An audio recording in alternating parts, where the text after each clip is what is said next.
حضرت مولانا اسامہ مدنی دامت برکاتہم احد کے حوالے سے ہمیں کچھ بتانا چاہتے ہیں. جی حضرت.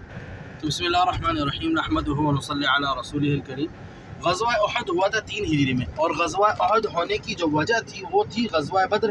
غزوہ بدر ہوا 2 ہجری میں، وہ اسلام کا سب سے پہلا غزوہ ہے.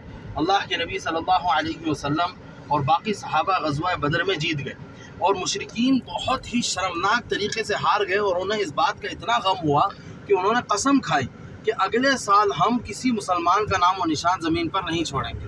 تو اس وجہ سے انہوں نے 3000 لوگوں کا لشکر تیار کیا اور مدینہ منورہ پر حملہ آور ہونے لگے. لیکن ان کے حملہ کرنے سے پہلے اللہ کے نبی صلی اللہ علیہ وسلم کو یہ خبر حضرت عباس رضی اللہ تعالیٰ جو آپ صلی اللہ علیہ وسلم کے چچا جان ہیں، انہوں نے یہ خبر بھجوا دی کہ یا رسول اللہ مدینہ منورہ پر 3000 مشرکین حملے کے لیے آ رہے ہیں. تو اللہ کے نبی صلی اللہ علیہ وسلم نے 1000 افراد کو تیار کیا، اور پھر آپ صلی اللہ علیہ وسلم انہیں لے کر ایک جگہ پر پہنچے جس جگہ کا نام شیخین بھی کہلاتا ہے، اور جس جگہ کا نام مسجد درع بھی کہلاتا ہے. وہ بھی ابھی آپ کو دکھاتے ہیں. مسجد درع اور شیخین اور درع. اچھا. اور کیوں کہا جاتا ہے اس کی وجہ بھی بتائیں گے. آپ صلی اللہ علیہ وسلم وہاں پہنچے اور مشاورت کی کہ کیا کیا جائے. کیا ہم مدینہ منورہ کے شہر کے اندر آبادی کے اندر رہ کے جنگ کریں، یا ہم آبادی سے باہر نکل کے جنگ کریں؟ تو جو صحابہ غزوہ بدر میں نہیں جا سکے تھے وہ کہنے لگے یا رسول اللہ ہماری خواہش یہ ہے کہ ہم آبادی سے باہر نکل کے جنگ کریں. ان کی خواہش یہ کیوں تھی؟ کیونکہ جو غزوہ بدر والوں کو فضیلت ملی. کیا فضیلت ملی؟ افعلوا ما شئتم فقد غفر اللہ لکم. کہ آپ کو جو کرنا ہے کریں، اللہ نے آپ کو معاف کر دیا. ہر چیز ان کو معاف تھی بدری صحابہ کو. تو اس وجہ سے وہ بھی چاہتے تھے کہ انہیں فضیلت ملے، وہ بھی اللہ کا قرب چاہتے تھے.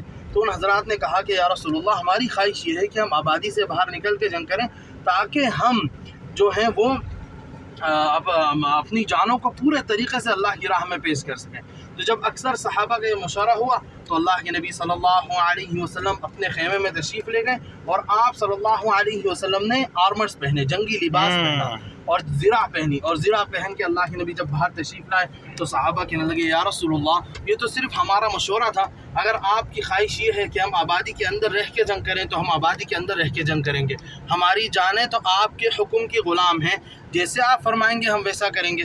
تو اللہ کے نبی صلی اللہ علیہ وسلم نے فرمایا کہ جب نبی اپنی زرہ پہن لیتا ہے تو جنگ کیے بغیر نہیں اتار سکتا، یا پھر اللہ کا حکم آ جائے. تو اب جب تک اللہ کا حکم نہیں آئے گا ہم نہیں تبدیل کر سکتے. اب میں جنگی لباس پہن چکا ہوں. اور یہ بات کہہ کر اللہ کے نبی صلی اللہ علیہ وسلم دوبارہ اپنے خیمے میں تشریف لے گئے. یہ خیمہ تھا اللہ کے نبی صلی اللہ علیہ وسلم کا. اس کو مسجد زرع بھی کہتے ہیں اور مسجد شیخین بھی کہتے ہیں. اور یہیں پر اللہ کے نبی شیخین کس مناسبت سے؟ وہ بھی ابھی بتاتا ہوں. اچھا. مسجد درع کیوں کہتے ہیں؟ کیونکہ اللہ کے نبی نے یہاں پہ زرع پہنی، اور جب دوبارہ اندر تشریف لے گئے نا تو ایک اور زرع پہنی. ایک زرع پر دوسری زرع پہنی. ایک زرع کا وزن 80 کلو کے قریب ہوتا ہے. تو اللہ کے نبی صلی اللہ علیہ وسلم نے 160 کلو پہنا ہوا تھا. صحابہ حیران ہو گئے، کہنے لگے یا رسول اللہ البست زرعتان، کہ یا رسول اللہ آپ نے 2 زرعیں پہنی ہیں. تو اللہ کے نبی صلی اللہ علیہ وسلم نے فرمایا ہاں، ایک زرع میری ہے اور ایک زرع جبریل علیہ السلام کی ہے، ان کی طرف سے پہنی. تو اس لیے اس کو مسجد درع کہا جاتا ہے کہ آرمر ماسک.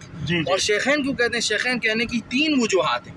ایک وجہ تو یہ ہے کہ گنبد کے نیچے حضرت ابوبکر صدیق اور دوسری گنبد کے نیچے حضرت عمر بن خطاب کے خیمے لگائے گئے تھے. تو آپ صلی اللہ علیہ وسلم کے دائیں اور بائیں دونوں جانب پہ شیخین تھے، حضرت ابوبکر صدیق اور عمر بن خطاب. اور دوسری وجہ شیخین کہنے کی ہے کہ یہیں پر ان 2 صحابیوں کی کشتی ہوئی تھی، جو حضرت رافع اور حضرت سمورہ رضی اللہ تعالیٰ، جو کم عمر تھی، جن کو واپس کر دیا. پھر مدینہ والوں نے سفارش کی اور ان کے والد نے سفارش کری، انصار نے. اسی جگہ پر وہ کشتی ہوئی تھی.